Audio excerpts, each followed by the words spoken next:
Welcome to this video blog number 7, and today's episode is very hot topic. It's hands-on, hands-off.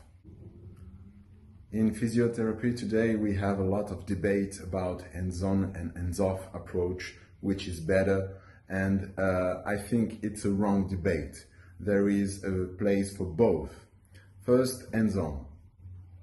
Today there is a lot of evidence about hands-on approach, the efficacy of hands-on approach.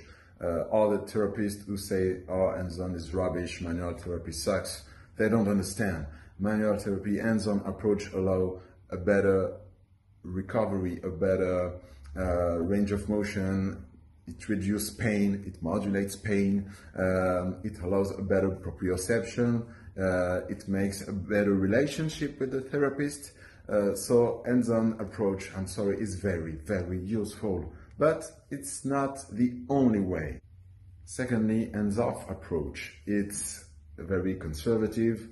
It's also very useful, especially if you seek for the long-term results, because the patient is building autonomy and on the treatment, and it's also a good treatment for the health in general, for cardiovascular health, for muscular and bony health.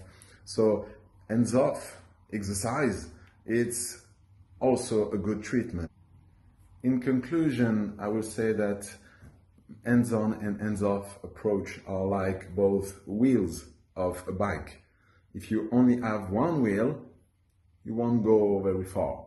So don't fight one against each other. So mix the both, and studies have shown that you always have much better results when you mix hands-on and hands-off approach.